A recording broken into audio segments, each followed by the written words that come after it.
and welcome to tonight's book talk. My name is Hugh Thomas. I'm the director at the Center for the Humanities at the University of Miami. It's my pleasure to greet you. Just have a couple of announcements before I turn it over to the person who will be introducing our speaker for tonight. First of all, I just want to let people know about a couple of upcoming events. Tomorrow night, we have the annual Edith Blyck lecture at 7 o'clock, which will be delivered by Kyle Harper, a classics professor at OU in Oklahoma. And its title will be Health and History in a Time of Pandemic. Our next book talk is going to be on March 3rd, as usual, Wednesday at 8. And it will be Professor Mike Sloat from the philosophy department be talking about his book, Between Psychology and Philosophy, East-West Themes and Beyond. Now, for those of you who haven't done this before, I just want to give you a couple notes about what's going to appear in the chat box and also about question and answer. We're putting in a link for buying the book at Books and Books, but also, as it turns out, the University of Minnesota has tonight's book on sale, so we're giving a link to that at 40% off. For those of you who want to ask questions, you can type those in at any time during the talk in the Q&A box, and then at the end, I'll be reading those, and Professor Diack will be answering them.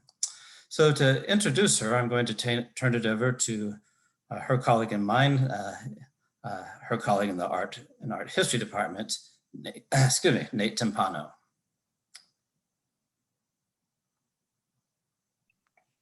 Hello, everyone. I want to thank the Center for the Humanities and their continued commitment not only to the humanities in general, but to art and art history specifically. I have to say, I immediately jumped at the chance when Meg and Hugh asked me to introduce Heather, but I have to say the job of an introducer can be a really scary business. If you're introducing a colleague, you want to add this gravitas to the occasion. And when you're introducing a colleague and a friend, the pressure is even greater to convey your esteem, your praise, and your adulation for that particular individual. And so I have to say that I am pleased to confess that I am extremely scared right now, which is all to say that I am so pleased to consider Heather a friend first and foremost. That should not, however, diminish her astounding successes in the field of academia, and particularly in her area of contemporary art history and theory, nor should that overshadow the fact that she is an extremely kind colleague who is always going above and beyond, is extremely committed to our students at the University of Miami, and is an individual that I probably rely most on in our art and art history department, and absolutely within the division of art history. She's a co-advisor of mine, and I know from anecdotal information that students love her. And so I have no doubt that you will all love her today as she is going to talk to you about her most recent book, Documents of Doubt. Now, it would be typical for me, I think, to read a litany of Heather's many, many, many impressive achievements, as well as her acumen and her erudition. And believe me, her achievements are many. She graduated from the University of Toronto with her PhD. She completed a postdoc at the University of British Columbia. And I have to say, I'm quite jealous of her education because both of those institutions are powerhouses for art history. Again, there's no doubt, or there should be no doubt in anyone's mind of her great knowledge and great care with which she approaches the objects and the artists that fill the pages of Documents of Doubt. I think it's also equally impressive that she has been a past fellow of many very well-regarded institutions, the Whitney Museum of American Art in New York City, the Henry Moore Institute in England, and the Ansel Adams Center for Creative Photography in Tucson, Arizona. And those are only a few of the many fellowships and honors that she has held over the last few years. She, of course, is a very well-regarded and decorated author, curator, and recipient of a number of grants And we're talking about documents of doubt today, but I should also say that her CV, her resume, is 21 pages in length. So that should attest to the fact that she's also written so many really thought-provoking and important articles, reviews, exhibition reviews, has curated reviews, and has also received funding from various granting mechanisms for her research. Okay, so hopefully I have done her due diligence. That having been said, I want to turn to two quotes that I think best explain my adulation and my praise for Heather's book. And hopefully these quotes from other artists and other writers can sort of guide us as she begins to tell us all of the wonderful things that she's unpacking in her book. The first, and I should say both of these quotes are from writers. The first quote is by Toni Morrison. And Toni Morrison once said, if there's a book that you want to read, but it hasn't been written yet, then you must write it. And I feel like that sentiment is precisely how Heather approached Documents of Doubt. She looked around her field of photography. She looked around the field of contemporary art history and theory. And these, as you'll learn today, are very heady topics, right? I mean, some of our students run screaming when they hear contemporary art and contemporary theory and they hear photography.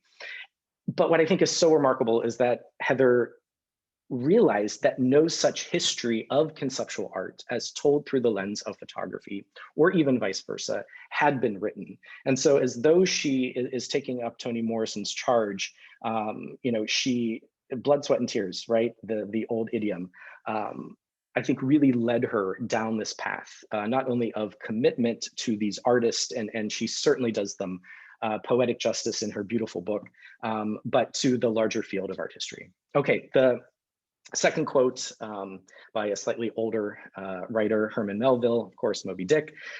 He said, to produce a mighty book, you must choose a mighty theme. And I think that also so perfectly describes Documents of Doubt, because this is, as I previously mentioned, heady material, but it is mighty material. And I don't know if Heather's going to mention it, but there's a Baldessari photograph behind her. So when she begins to talk, you'll see that her virtual background is a Baldessari photograph. And this is a mighty work of art. And to unpack a mighty work of art, you have to be a mighty scholar, a mighty art historian, right? And to do that in a humble way, to do that in an erudite way, and to do that in a very kind way, I think absolutely explains how Heather presents her material and presents her acumen and presents her knowledge to our students every day at the University of Miami. So the final quote that I'll give you all before I turn the stage over to the person of the hour is a quote by one of her, I think, favorite persons in history, Robbie Burns, the great Scottish romantic poet, who said, "Now's the day and now's the hour." So without further ado, I give you all Heather Diack and Documents of Doubt, for this is the day and this is the hour. Oh my goodness. Nathan, well, thank you so much for that introduction to even have the words, to have the names of Toni Morrison and Melville, and then Robbie Burns be mentioned ahead. This is setting the bar pretty high. Thank you very much for that. So hello everybody. I want to thank everyone who's joining this evening, and I want to say thank you also to the University of Miami Center for the Humanities, particularly to Hugh Thomas and Meg Homer, and also, of course, to Books and Books, which co-sponsors this event of the series of books talks from the University of Miami. My biggest thanks, of course, goes to the artists that I write about in the book. A giant thanks to them, whose work has inspired me and sustained me over so many years in so many ways. So let's see here. I'm going to begin by sharing my screen for you. Let's see here. And yes, I do have a Baldessari photograph behind me from his series Aligning Balls.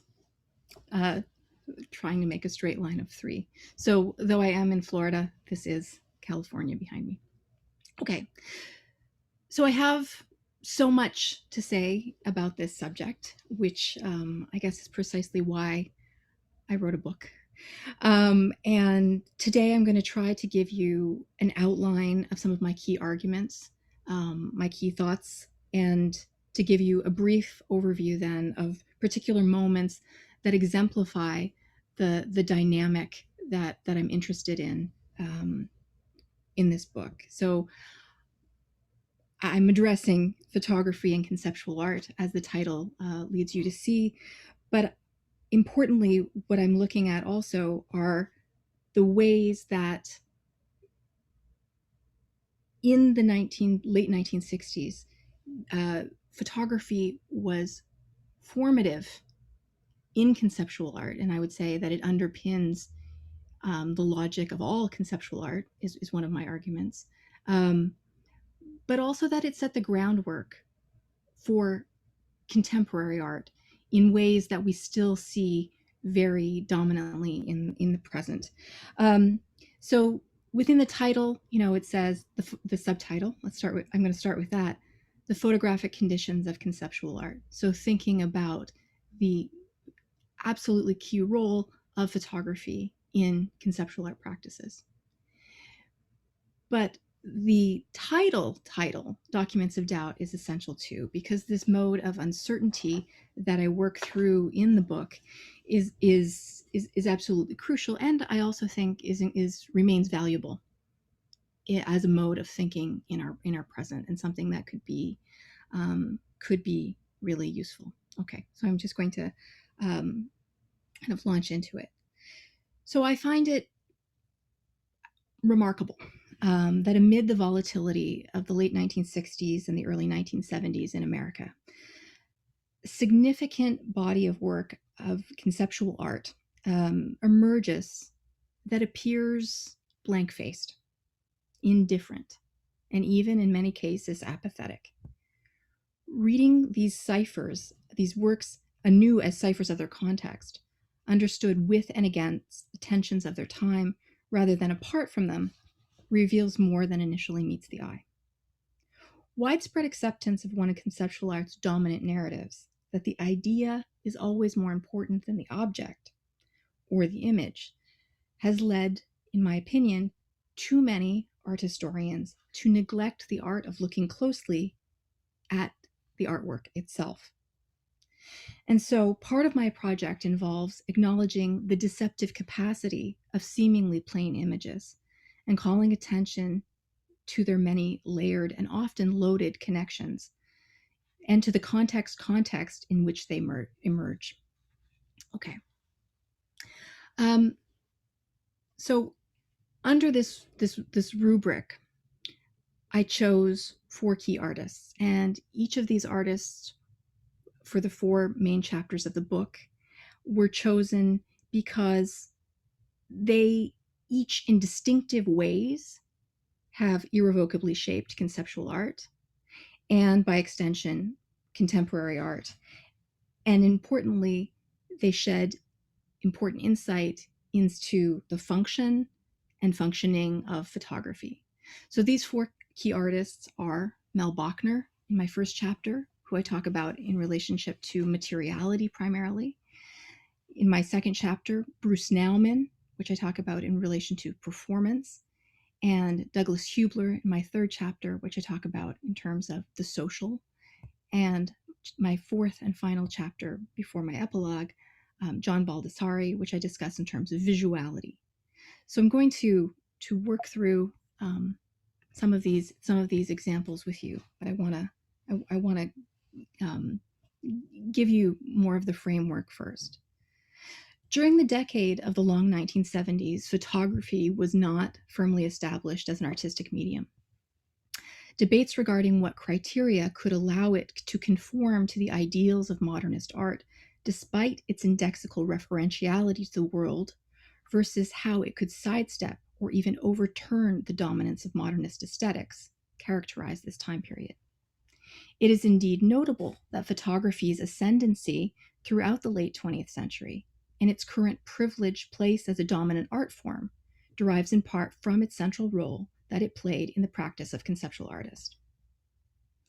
One of my key questions, why is it that in and around 1970, photography emerges as a vital and disruptive tool for new art making, especially for a group of artists, none of whom had any particular background or training in photography? In varying ways, these artists each performed conceptual explorations into the formal conditions and limits of photography, probing an aesthetic of image determinacy, a complicated sense of temporality, and an interest in meaning, how meaning itself is created and disseminated. The ideology of capital D documentary photography, understood traditionally as providing intelligible insight into significant moments, and the notion of a document as so-called reliable evidence, each played central roles in this investigation of photographic meaning. So Documents of Doubt begins with an in-depth discussion of Dennis Oppenheim's Reading Position for Second-Degree Burn, which I have here on the screen, from 1970, a piece which really forms the hinge of my introduction chapter and the central argument of the book overall. In my reading, what begins as a somewhat casual image turns into a kind of casualty, and you'll see what I mean as I say more. This, what you see in front of you, is widely recognized work of art, incredibly famous, this photographic diptych, and it is canonically situated within the parameters of conceptual art with a capital C. It's talked about often, but I would say it's talked about in very cursory ways. So one of the things that I wanted to do was to go into much more depth, because I think that this image is much more complicated than it at first appears. Oppenheim's chosen title, and you see it here written out, provides plenty of information, seeming to situate the where and the what quite adequately. Reading Position for Second-Degree Burn, Stage 1, Stage 2. Long Island, New York. The material listed, solar energy, skin, exposure time, 5 hours, June 1970. And in some editions, because there actually is more than one version of this, the word June appears or does not. Presented with the straightforward plainness expected of documentary photographs, the image's relay of information is nonetheless somewhat deceptive. In spite of the long-winded title, many questions remain unanswered. Much like the logic of a commercial cosmetic before and after shot, the second half of the diptych shows perceptible differences from the first, changes the viewer assumes have taken place within the intervening passage of time. In this second photograph, the protagonist, who is the artist himself, reveals a painful sunburn covering everywhere the book was not. His fair skin has become bright red. Where the book had been, we find a stark absence, marking the tenuous presence of a book that is no longer. What can we make of this? In some ways, it seems to be an inside joke, perhaps a playful conceptualist wink towards the interrelation of text and image that was gaining currency as an artistic practice at this juncture. And here I'm showing you two versions, one much more saturated with red.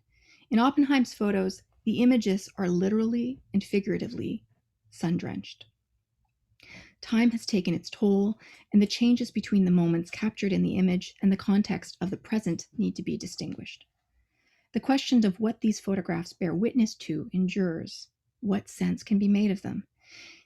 There is something both compelling and frustrating with this mise en scène. Oppenheim chose to document the effects of spending 5 hours lying in a very particular and somewhat peculiar way in the sun.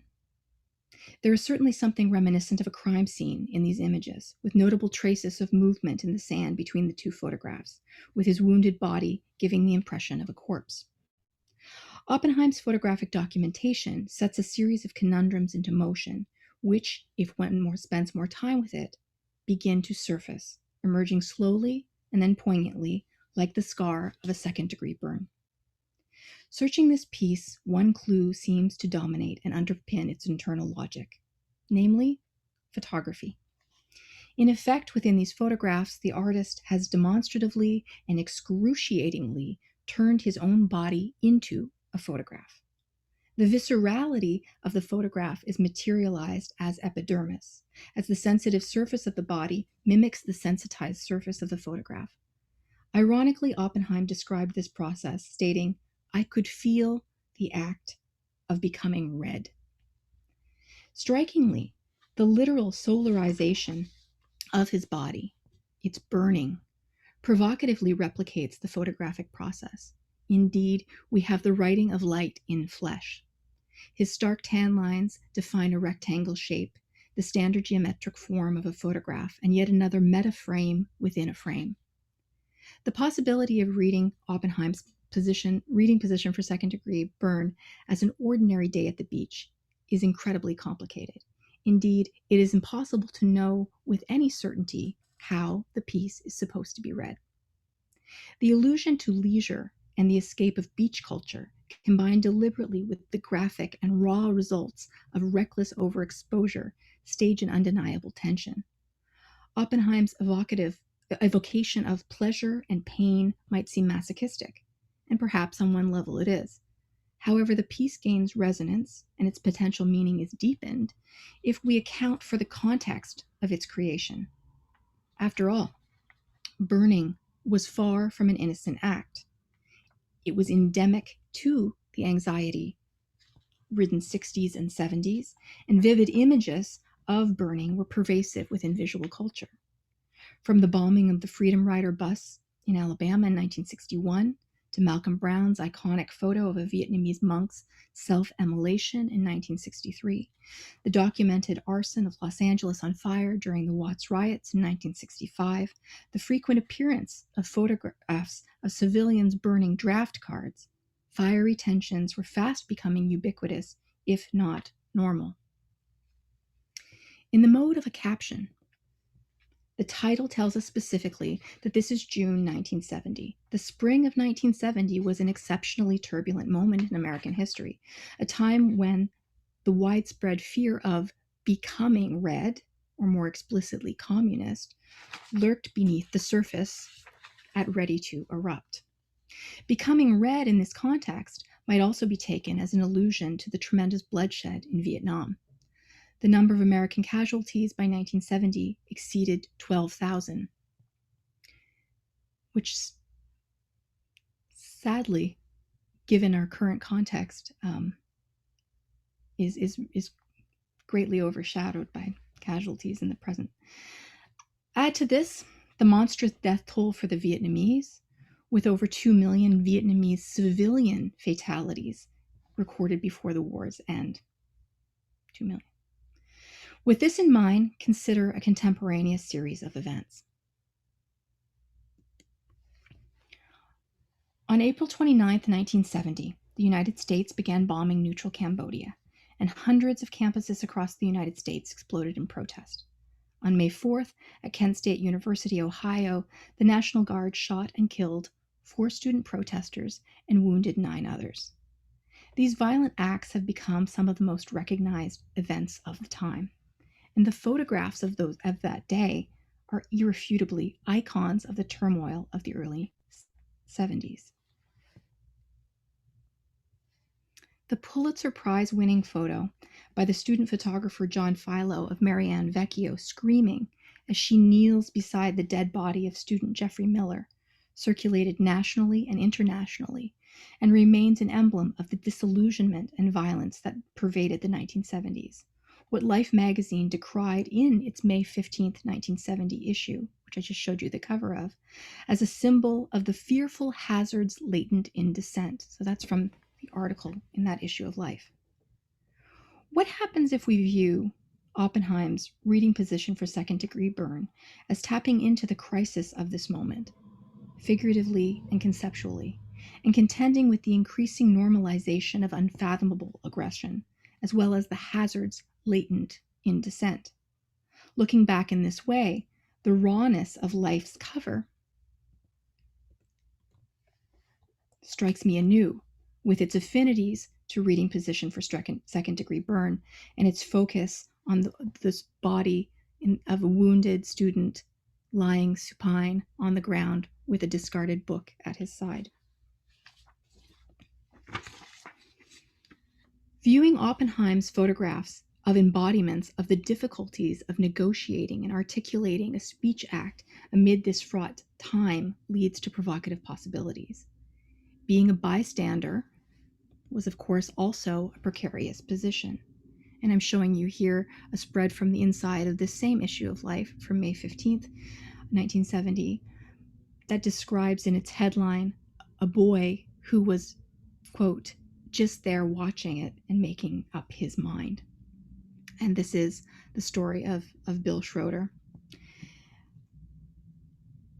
Even the iconic photo by John Philo that we just looked at is in part striking by very virtue of its lack of urgency. I mean, this is an incredible photograph, and one of the things that's always struck me is actually its stillness, is actually, with the exception of Marianne Vecchio, the lack of urgency of everybody around. Indecision and interconnection are essential themes of both storylines, and moreover, in each, the bodily risk of indecision and passivity are underscored and documented by the camera. Albeit circuitously, Oppenheim's piece testifies to the political, social, and aesthetic challenges of this moment, including the difficulties of bearing witness. The artist's body is presented as an incarnation or perhaps exaggeration of passive resistance, which is nevertheless answered by hostility inflicted on the skin. Oppenheim's photographs, like most photographs that come out of conceptual art, present themselves as reticent, as unemotional, and this could be read as an engagement with the very politics of public emotion at this juncture.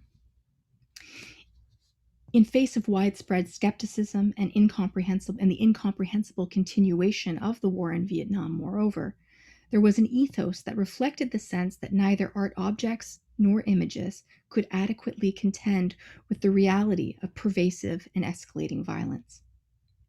And I want to read you a quote by the curator, Canaston McShine, and this is from his preface to the Information exhibition in 1970, that I think sums up the part of the difficulty of being an artist at this time.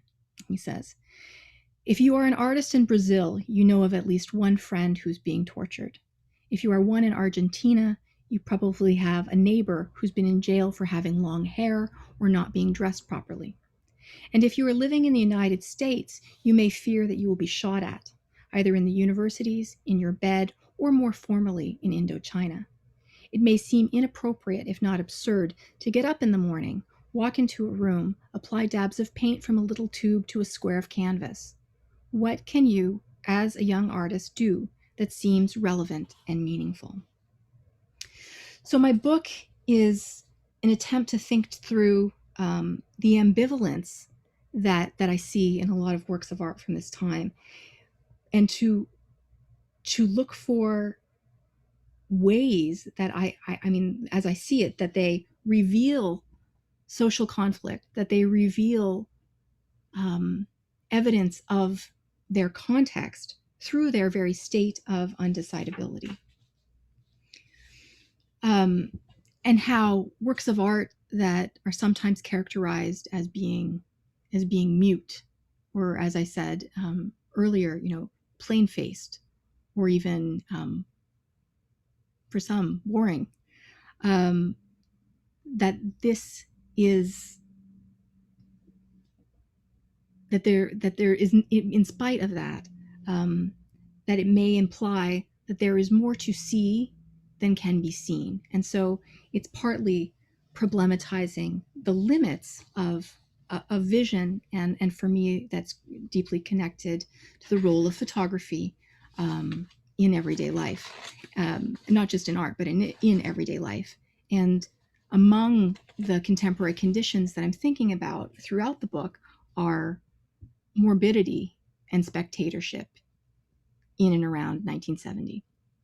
Okay, so I was, throughout the book, I'm looking for these moments in which these seemingly innocuous examples of the uses of photography by American conceptual artists of this time period are shown to be neither autonomous nor neutral to their context or their documentary weight. So always investigating the status of document. And I would say that indeed, by degrees, each of the photographs discussed in my book mark the burn of their skeptical emergence. They frustrate the desire to interpret their meanings as obvious or transparent. They affect a tone of distance at the same time that they ask to be considered close to the skin, and thereby offer a means of plying apart the complex ambivalence and upheaval of the period itself. Deeply enmeshed within the tumult of the 1970s, such images leave us pondering the indisputable impact of one's own reading position. So I turn now to the work of Mel Bochner, who I think is really the perfect place to start. He's an artist that for many people is not immediately associated with photography, but he was absolutely instrumental in shaping current views on the possibilities of photography as art, and posing fundamental questions regarding the role of photography in life. And by that, I'm referring to the ways that photography functions as the lens through which life is both understood and misunderstood. And Bachner did a lot of work with misunderstandings, which I'll show you very briefly. Looking back at his own practice, Bachner has described the ways that it became, he says, about photography without his wanting it to. I'm showing you a close-up image of what might immediately look like the work that's on the cover of my book, but it's connected, but it isn't the identical one. It's the first surface distension from 1969. This is a work that is incredibly corporeal in scale. It's 6 foot squared, approximately. We're looking at a photograph mounted to a board, which is cut to its contours and then exhibited as a sculptural object.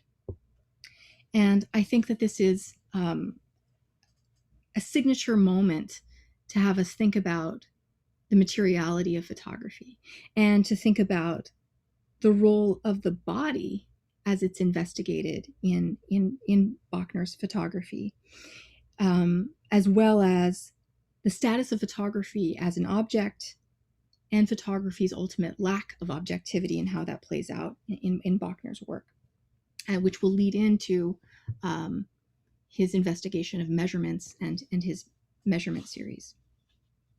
To create the work you're looking at right now, Bochner began by soaking an earlier work in water, his Perspective 1 Point Positive from 1967.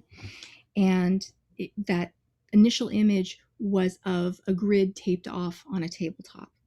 So he takes this first photograph of this grid and he immerses it in water, and he waits until the top layer of the silver salts could be delicately removed from the dissolved paper support.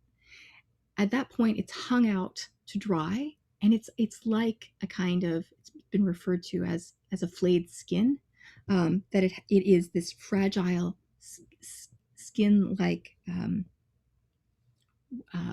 thing, this surface. So it's hung there to dry, and as it's drying, it absorbs again various traces of its own pliancy in this process.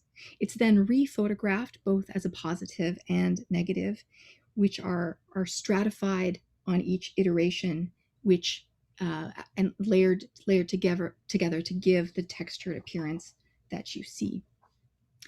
On the one hand, this is a project which is about dismantling linear perspective, and I'm going to show you another version, 68. Surface distension, this one offset with a rainbow roll, somewhat psychedelic, and I talk about that in the book. But it's also about this deconstruction of the physical body of the photograph. show you the cover image now, which I'm very grateful that Bachner allowed me to reproduce. And here we've got the absence of the larger form because he's recreated the shape but at a smaller scale. So again, this game with scale that that is very predominant in Bachner's work in the late 60s and early 70s, but something that reappears throughout his career. I'm just showing you a few key works, and we can come back to anything you like during questions. I want to show you just quickly his Misunderstandings from 1970s, an incredibly clever work, a lot of humor in it, but also a lot of seriousness. And I think that's a characteristic that comes up again and again with the work that I talk about in the book as well. Throughout his career, Bachner shows us that neither language, nor painting, and nor photography are transparent or neutral mediums, and that instead they rely on shared and public discourses in order to be read. In my second chapter, I talk at length about Bruce Nauman, and I'm not going to go into too many details, but his practice is one that's characterized by frequent themes of failure, by themes of reticence, and again, this word mute is often used in reference to his work. But something like this, his studies for hologram, which I think is a totally fascinating series where we don't know where these hands are coming from that are moving the artist's face in this way that, again, this pliable body. Is it the artist's hands? Is it an outside interrogator? And I see ways that this connects to the difficulty of articulating a speech act at this time. I go into great detail with Bruce Nauman's 11 color photographs. And I just want to reinforce that, so many of these works, they have a tremendously high visibility in the history of art, in the history of conceptual art. And yet they're not often talked about in detail. There is writing about, I'm isolating here, one of the 11 color photographs, Eating My Words by Bruce Nauman, where in spite of the fact that the title says Eating My Words, art historians have said, have invented other words that he's eating. I mean, he's clearly eating the words, the W's already been eaten, but this idea of taking the time to look at conceptual art, which as I mentioned at the outset, has too often been dismissed, right? Been dismissed as a one-liner, been dismissed as about the idea, which sometimes lets people off the hook from spending time actually looking at the work. I'll show you very briefly, because I know I don't have much time, the work of Douglas Hubler. I talk about Douglas Hubler in terms of portraiture, and he's someone that has a tremendous amount of tenderness and humor in his work, which I find very touching. Showing you here one where his daughter is asked to try to keep a straight face while her sibling tries to make her smile, and another where he approaches people on the street and says, "You have a beautiful face." The kind of optimism or sentimentality that you see in these is in fact not what I think is dominant in Hubler's work. His most famous work is incredibly large, from 1971, often referred to as the Everyone Alive Project, where he sets out, beginning in 1971, he says, to photographically document the existence of everyone alive. It's titled Variable Piece Number 70, In Process, Global. And I want to read you the description of what he says he's going to do. And he reproduces it with every piece. Variable Piece Number 70, In Process, Global. Throughout the remainder of the artist's lifetime, he will photographically document, to the extent of his capacity, the existence of everyone alive, in order to produce the most authentic and inclusive representation of the human species that may be assembled in that manner. Editions of this work will be periodically issued in a variety of topical modes, such as 100,000 people, 1,000,000 people, 10 million people, people known by the artists, lookalikes, overlaps, etc., and then signed with the artist's name. Okay, so this is a project that's often talked about in very general terms. It is so expansive that how could you do more? It's actually very difficult to track down many of these works. And so you see the same ones getting reproduced over and over. I wanted to go back to the beginning. So I'm showing you the first photograph that begins variable piece number 70, in which his subtitle for this one is "At least one person who may now be dead." And it really struck me that it starts out with death. The Everyone Alive project begins with this very dark moment of someone who may now be dead. And who is dead? There's a kind of searching mode that the viewer enters into in looking at this work. I think that these are very strange and compelling photographs. Many of them are very grainy, haphazard shots, as you see here. But they ask us to try to figure out, well, who and what are you looking at? He will add all kinds of funny subtitles, but the first two I'm going to show you I think are incredibly telling. The second piece of variable piece, which has thousands of works with under this umbrella, is at least one person who appears to be aware of the existence of the artist. So in this case, again, bringing back to mortality, the artist's own.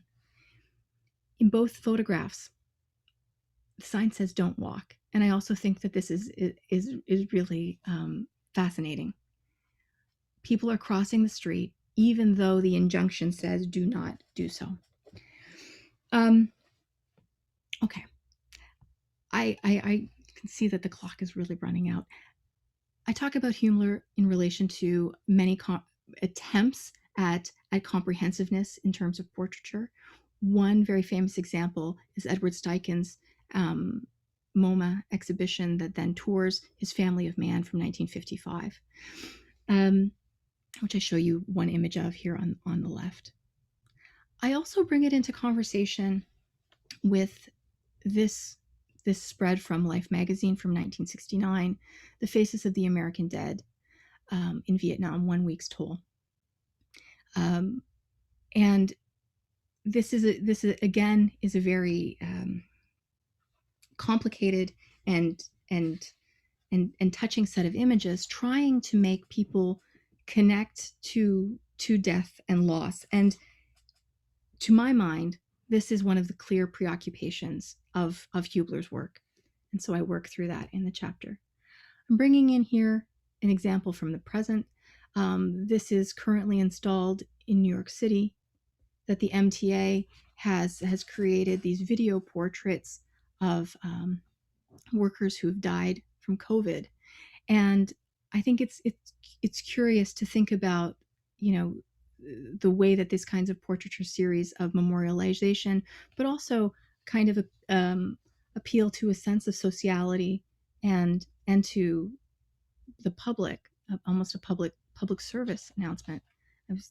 So in the Huebler chapter, I talk a lot about the status of portraiture at that time. Let's skip through this. I want to move quickly to say a few things about John Baldessari.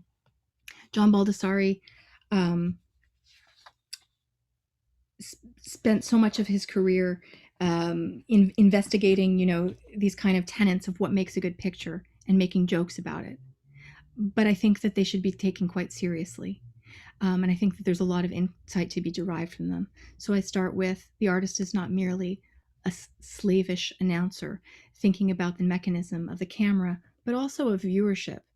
Thinking about the construction of, as I said at the outset, visuality. And what I mean by that are the strictures of what can be seen, how and by whom,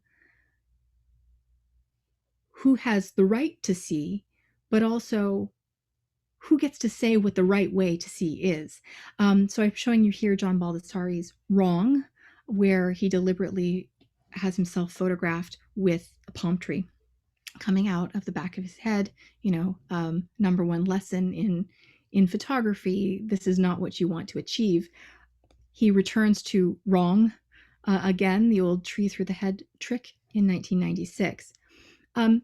There's a lot of humor in Baldessari, but I think we should really and I do in the book spend a lot of time taking it very seriously.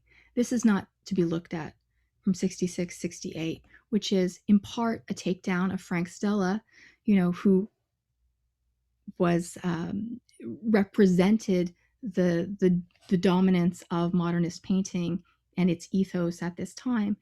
Baldessari has the color drained out of it in his reproduction, representing Frank Stella in this way on the cover of Art Forum, as Art Forum is representing Stella as well. So Baldessari doing this very meta reflection on representation. This cover was recently the cover of Art Forum in April, because Baldessari passed away in January 4th. And but it struck me when this was in circulation in April, because for me, seeing this, it was about a lot more than Baldessari. The words on this painting, "This is not to be looked at," are not just a joke about the high visibility of modernist painting, but the line actually comes from Goya and from his incredibly graphic etchings that were made during the Napoleonic invasion of Spain and the Peninsular War in the early 1800s. And I'm showing you here the specific print from which Baldessari takes the line, "No se puede mirar," one can't look. And I do an analysis of this in relation again to the war in Vietnam, morbidity and the conditions of spectatorship at this time. And I don't have time to go into this, and it's far too heavy I feel badly to just cursorily show it to you, especially when it's so graphic. But I think that there are connections to what is not being shown. And so that when Baldessari says wrong, and it sounds like a joke, or this is not to be looked at, that there's actually much more substance behind that. I'm showing you here his wrong eraser, which is editioned by the Los Angeles County Museum of Art in 2010, but is still a very popular item in the gift shop. It's funny, but it's also incredibly serious. I want to go back just for a moment to the John Philo image from Kent State that I showed you. And on the right-hand side, I'm showing you a version where the fence post is missing from behind Marianne Vecchio. It disappeared at some point in the 1970s, and it's not until the mid-90s that someone notices. And Time Life apologizes for this. Both of these are owned by the ICP, by the way. Apologizes for this, that no one noticed, that someone anonymously airbrushed out the fence post. Now, why? Did they think it did not look right? That there was something wrong with the appearance of the image? And so it's fascinating to see how these kinds of strictures of art influence the way we see images in media, photojournalism, and popular culture. I'll also say that even the Ron Haberle photograph that I showed you from the My Lai massacre, he was criticized for cutting off the feet of these women in the image. I mean, it's just outrageous to think when these accusations of being wrong come in terms of appearance. Aligning balls to go with the balls behind my head. And I'll close simply with Baldessari's There Isn't Time from his Goya series. So in the 90s, he dedicates an entire series to Goya. I'm picturing him here beside Terence Simon's work a specific piece from her paperwork and the Will of Capital series. And I see a lot of connection between these works, and Simon is but one example of an artist that continues these traditions. So neither evidentiary nor documentary.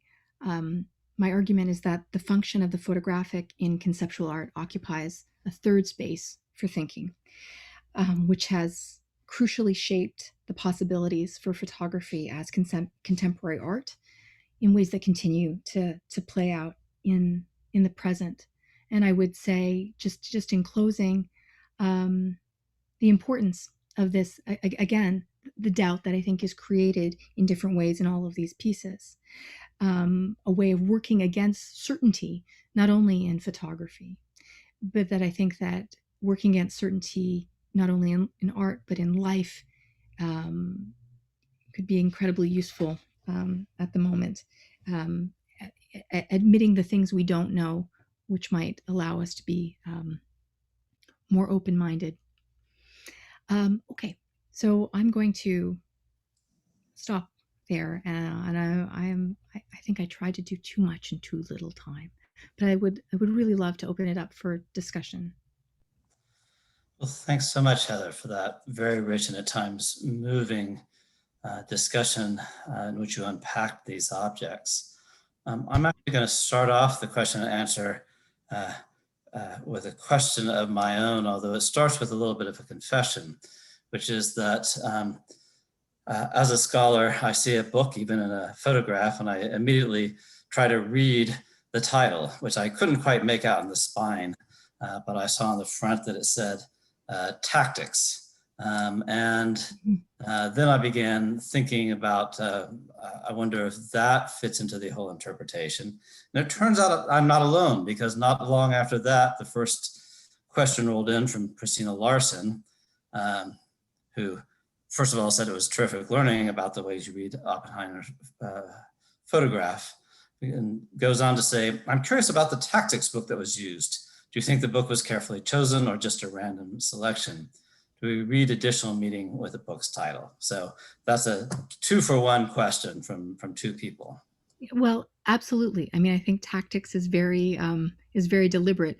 So the book that he has, and of course the book itself is red. We can add that into this element of becoming red, and even thinking about communism, he's got a red book. But the undertones of militarism, I mean, it's in the content of the book itself, that is an outdated book about cavalry and military tactics. So again, there might be some humor in that, in thinking about, futility in part as well. But yeah, definitely. I think it is all very much thought out, very much. Yeah. Right, thanks. Good eye for noticing that. And Emma Pitcairn asks, what questions did you ask while researching that you would not have asked 10 years ago, given the current moment?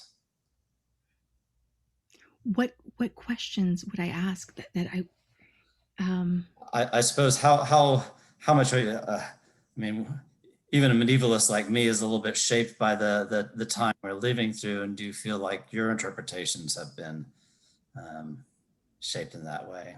Yeah, absolutely. I mean, the era of the late 60s and early 70s is often called, the era of information. There's a reason that the exhibition at the MoMA has that title in 1970. And I think the fact that now we're living in the era of disinformation, that were I still working on this, were I still writing about this, that would certainly be folded in. And even at the last moment a couple of years ago, as I finished the manuscript for the final touches, when I was writing about the notion of the credibility gap during the Vietnam era, it very much applied as well to the sensation of living during the Trump era. So yeah, I mean, I think that there's a lot to be learned by going back to these examples, which in part I think is one of the reasons why they're strategies artistically that continue to be used so frequently. Thanks. Next question is, now that you have identified the depth of the content of conceptual art of the 60s and 70s in photography as a medium, you continue this process of examining, if not more work by these artists you have not covered yet. In other words, can we expect additional volumes? I don't think additional volumes on exactly the same topic, but I would say that the central questions in the book are, recurring preoccupations for me. So they kind of inevitably come up again and again in my work in various forms. And I mean, I concentrate primarily on these four artists, or at Oppenheim 5. There are a lot of other artists that get mentioned in the book.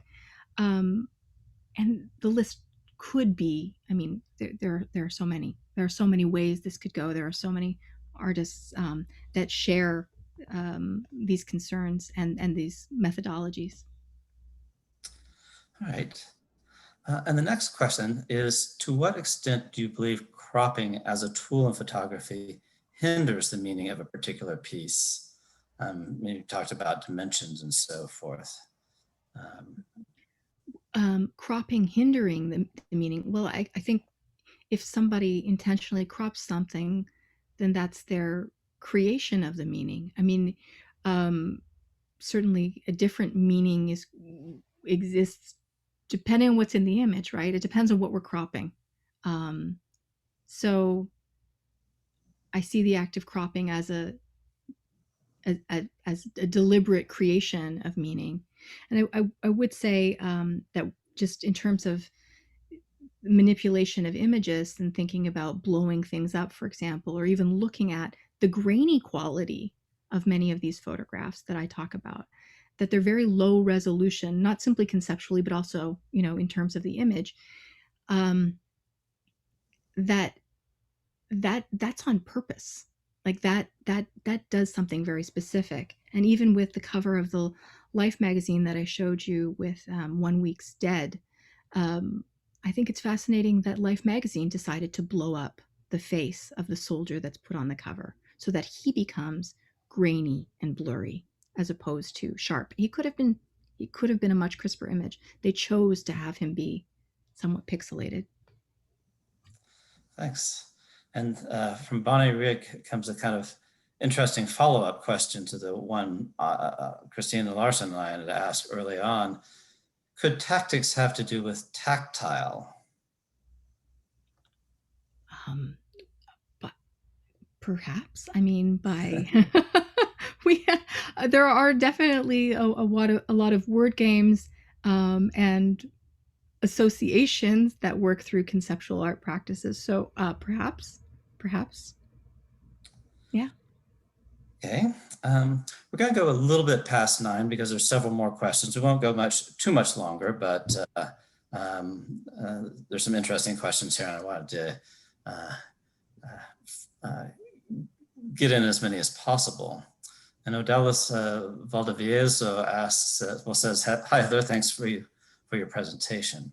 I would like to ask you if the presented artist considered aesthetics, visual language, with the same importance as the concept's portrait." No. Yes and no. I mean, on the one hand, I mean, all of these artists are incredibly well versed with the expectations of aesthetics in that moment, right? And many of them therefore choose to go against what are, the dominant expectations of what makes a so-called good work of art. So aesthetics, yes, but not necessarily aesthetically pleasing. So it is not about making something beautiful, so that would be, I can expand, I guess. All right, thanks. Next question is, do you think these artists were reticent about having their work interpreted and may have contributed to the lack of interpretation? And may have contributed to the lack of in-depth interpretation of their works? Okay, so yes and no again. for example, Douglas Hubler outright says that he knows that he could have made work that was much more direct, that was easier to get, right? But he doesn't want to do that. And for him, that's not good art. And I would say, I think that applies to all of the artists that I've looked at here, that the desire to have the viewer, to put some pressure on the viewer, to put some responsibility on the viewer for thinking things through, right? I think that's crucial here. And Bruce Nauman, similarly, many of his works have the message, pay attention, over and over. I mean, he actually writes, pay attention. Pay attention. And sometimes you look at these works and you say, but what do you want me to pay attention to? And I think that kind of strangeness, really, that's the beginning. But there is a responsibility that's put on the viewer to be thinking, to not only be looking, but to be thinking, to not only be feeling, right? To go back to the question of aesthetics, but to be thinking. And we're to the last question, which is, I am fascinated by your connection of photography and death, particularly in the 1970s in these artists' works. Were the four artists you focus on in your book aware of the history of photography and its connections to death and mortality? Or is this something simply inherent to the medium? Well, I think I would lean towards inherent to the medium. I mean, whether or not someone is familiar with, the theorization of death in photography, I think anyone who has ever had a photograph taken of themselves or looked at a photograph of a loved one has a certain level of awareness of, the death that's built into it. The attempt to, on the one hand, fight death, right, to stop time by taking a photograph, to hold on to loved ones. So I think, we could go through the various artists of what they did or did not know or were not thinking about in terms of photo theory and the history of photography. But I don't think it ultimately matters, because I think photography itself, it has death built in. And there was definitely a sensitivity that these artists had to that fact at that moment. Great. Well, thanks so much. One of the very awkward things about Zoom is that you can't really do applause very well, especially when it's a webinar. So we'll pause for just a second to imagine the wild applause that would normally be coming. This will give me a chance to thank you for giving this wonderful talk, and to thank the audience for coming on an evening of an eventful week. And so I hope you will all join us again for future talks, and have a good remainder to your evening. Thank you.